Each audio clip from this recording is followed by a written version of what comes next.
Ayan, magandang umaga po. Tayo po ay magluluto ngayon ng Indomie, Indonesian noodles, Pinoy style. Ayan, siyempre, simula maghihiwa tayo at mag-chop tayo ng garlic or bawang. Ayan, chapin ng chapin at ingatan ng mga daliri, baka kayo ay pasugat.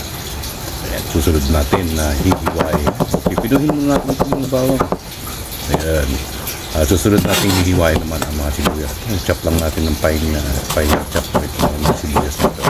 Alright, so isa na pala sibuyas yan. At isang tip nga pala para kayo ay mabilis maghiwa ng sibuyas. Isipin nyo na lang ang tinatadtad yung sibuyas na yun ay yung basher ninyo. Para mabilis ang paghihiwa at pagtatadtad na yan. Ayan. Isipin nyo na lang na siya yan, yung tinatadtad ninyo. Ayan, tinatadtad tayo ng sibuyas at bawang. So itong repolong ito hihiwain na rin natin, pero mamaya pa natin siya ilalagay sa pantang huli, ano? Ayan, at bibilisan lang natin ng pagtadtad kasi ito ay mabilisan lang yung luto ito.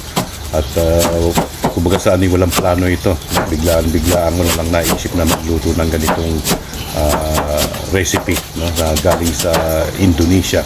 So yung ano lang, mayroon tayong resources dito, yun lang yung gagamitin natin, no? Meron tayo rito kasing meron kasi ako ditong natitirang Indomie noodles na stir fry yung instant.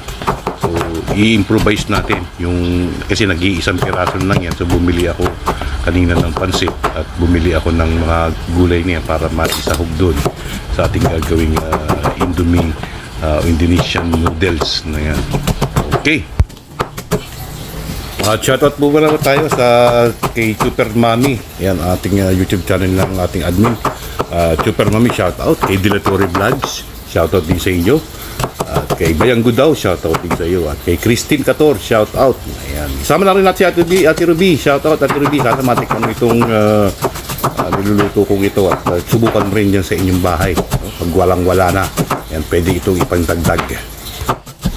So ayan, at malapit na matapos ang ating paghihiwa. Didiretso na tayo mamaya-maya at pupunta na tayo sa paggigisa ng mga gulay na ito. Hindi ko na pala pinakita ang paggisa ng bawang, sibuyas at itong mga gulay kasi po nakalimutan ko i-on ang camera.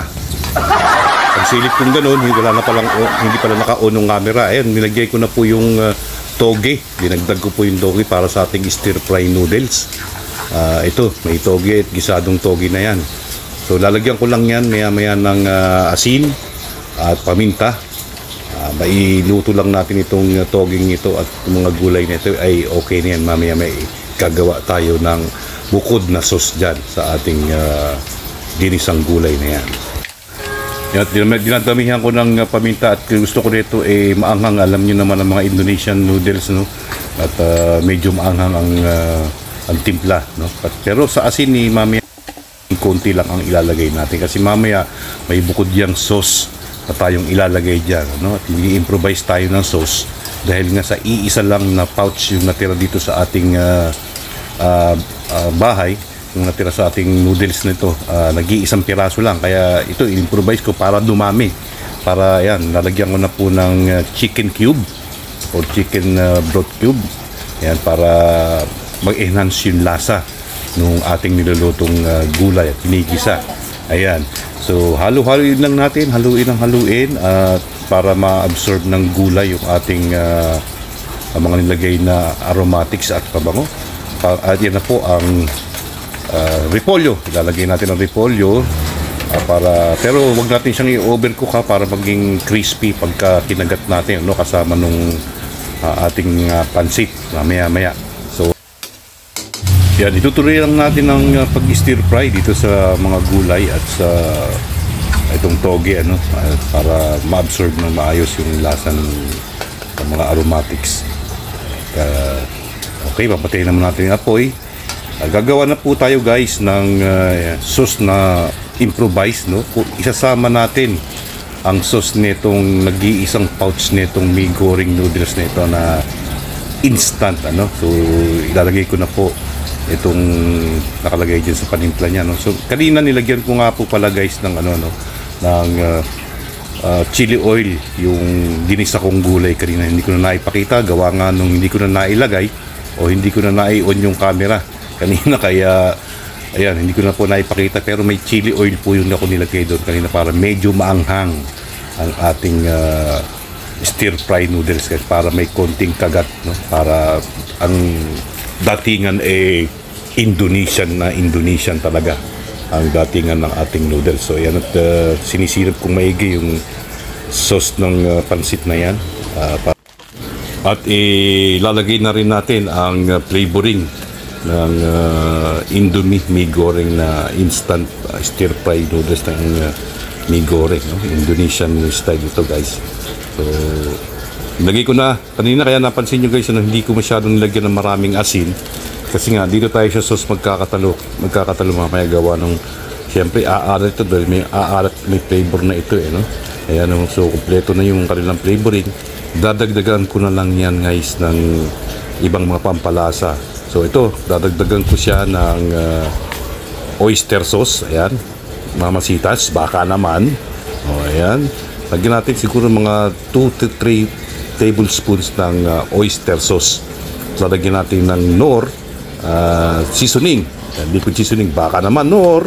Ayan.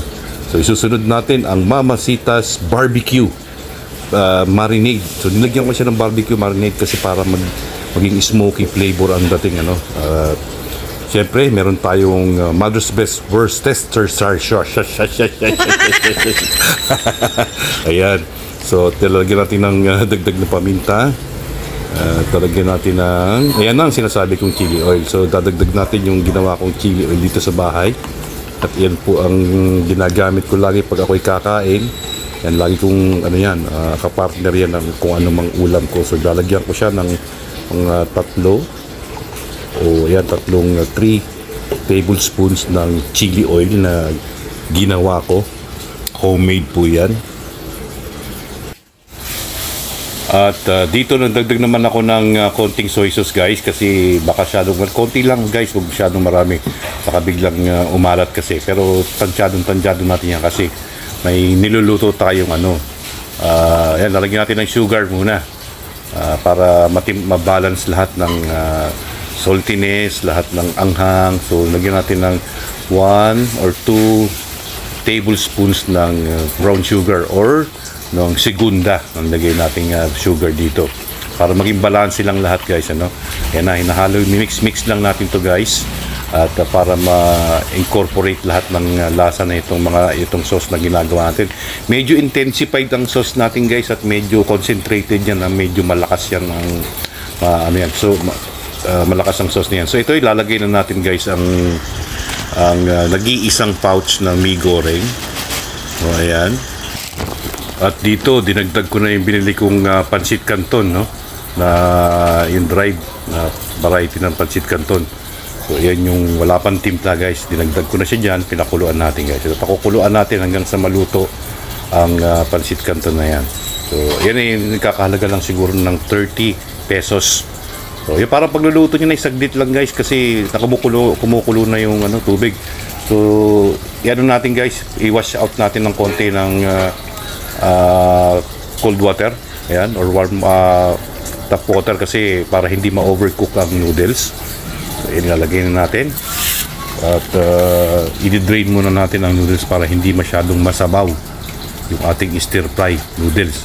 So ayun na, inahanda na natin para ihalo ang sauce, no, na ginawa natin kanina, na improvise natin sauce, yung kaninang pinag-halo-halong mga kung ano-anong Worcestershire sauce, ayan, tsaka yung mga oyster sauce, barbecue sauce, at ayan kung ano pa, no, tsaka yung mga chili sauce. So nilagay natin yan, halo-haloin lang natin, and then para nasakop lahat ng lasa ng sauce yung ginisa nating gulay. So ilalagay natin ngayon guys itong pansit na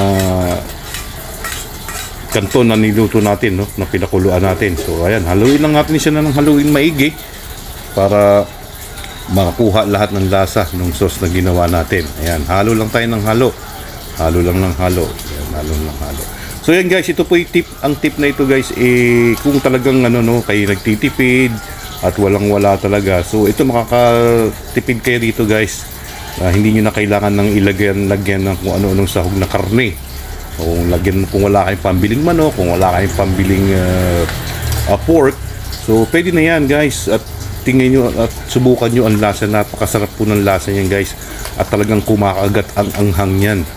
Ang sarap ng Indonesian style, pero ano yan, Pinoy style na ginawa ko na noodles dito, no? Isang tip yan para sa inyo guys, pag gusto nyo magmerienda, pwede na yan guys. Kung meron kayo natitirang nag-iisang pouch ng noodles, pwede nyo siyang paramihin, no? Sa pamamagitan ng pagdadagdag ng kakaunting gulay. Pero ngayon guys, medyo mahal ang gulay, kaya pwede na siguro ang pansit daang ano. Ayan, okay na, luto na tayo guys, let's go. Tara, kain na tayo.